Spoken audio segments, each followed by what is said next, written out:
It was one of those mornings where the sunlight seemed to touch everything with warmth and promise.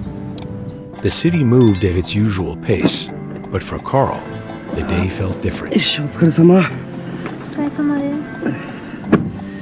す。いや、商談成立してよかったね。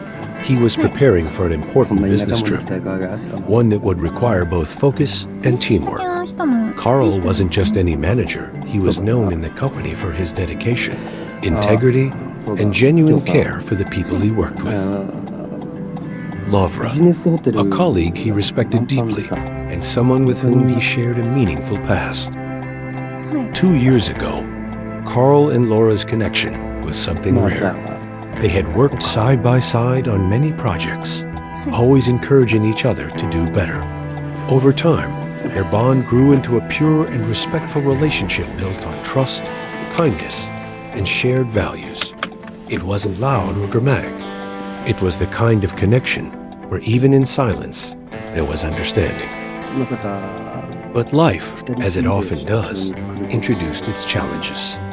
Work became busier, deadlines grew tighter, and their schedules rarely aligned. Without enough time to truly talk and share their thoughts, small misunderstandings began to take root.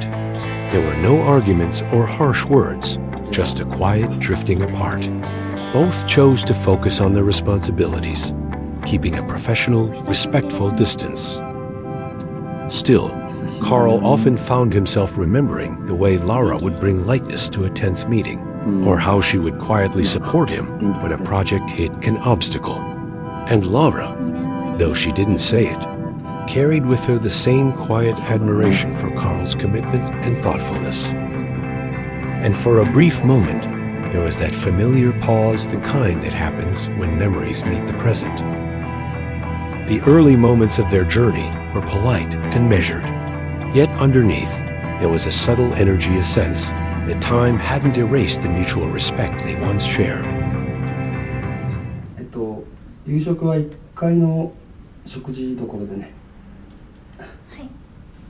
18時にしようか。わかりました。じゃあ、後で。The first day of the business trip unfolded smoothly.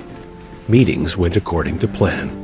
For Carl and Laura, working side by side again felt strangely familiar, almost like picking up a conversation they had paused years ago. That night, the company had arranged a dinner for everyone.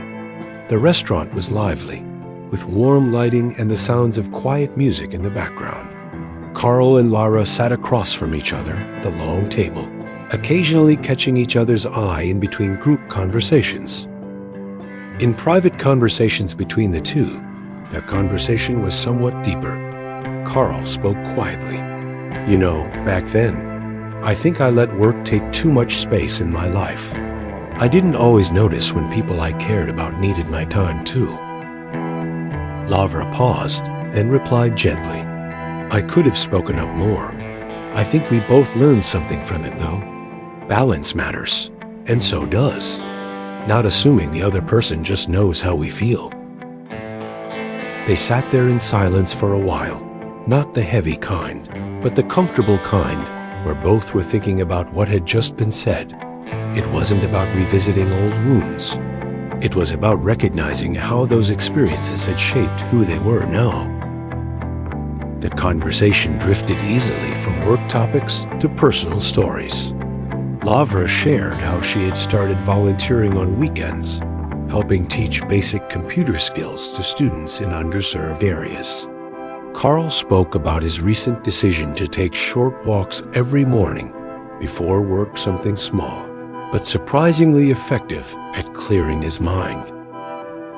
With each exchange, they began to remember why they had valued each other's presence in the first place. It wasn't about grand gestures or dramatic events.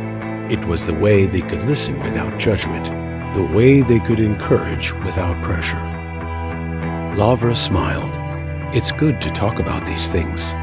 Makes the present feel lighter. Carl nodded. And it makes the future feel possible.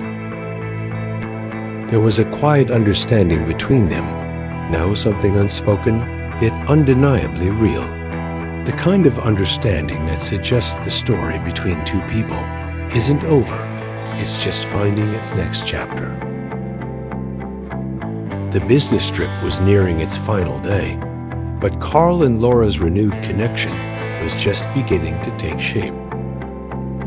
They sat together at the restaurant, ready for a day packed with presentations and collaborative workshops.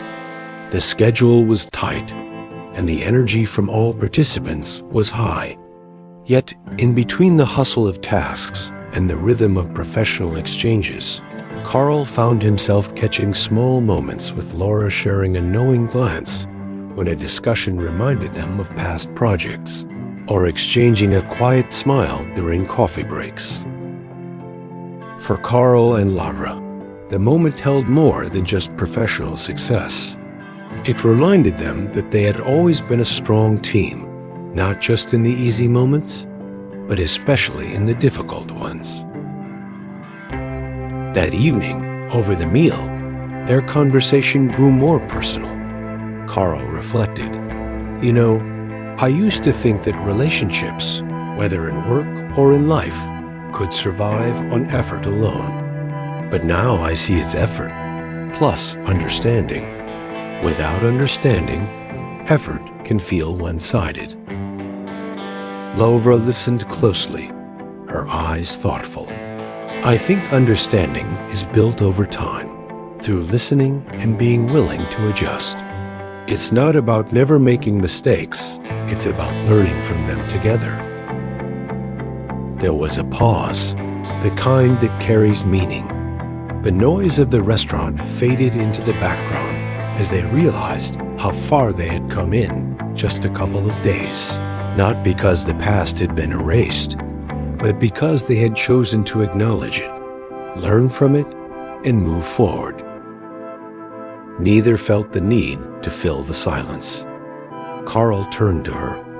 "I'm glad we had this trip, not just for the work, but for the reminder that good connections are worth keeping." Laura smiled, her voice gentle.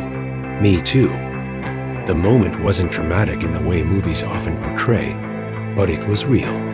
And sometimes, real is far more powerful. The last evening of the trip, the meetings had been successful, but there was something deeper lingering in his thoughts.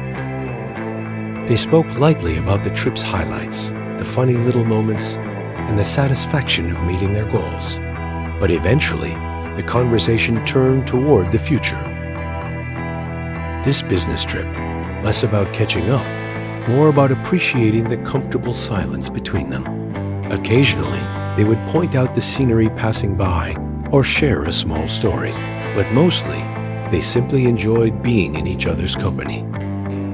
For Carl and Laura, it wasn't just about going back to how things were. They had started something new, something built on lessons learned, mutual respect, and a renewed sense of trust. There was no awkwardness now, no unspoken tension, only the steady confidence that they could build something lasting, not by erasing the past, but by using it as a foundation for something better. The story of Carl and Laura wasn't one of sudden transformation or dramatic change. It was a story of small, deliberate steps toward rebuilding a connection. And in that, there's a valuable reminder for all of us. Relationships, whether personal or professional, thrive when we make time to listen, respect, and grow together. Because at the end of the day, success isn't just measured by what we accomplish, it's also reflected in the bonds we choose to nurture along the way.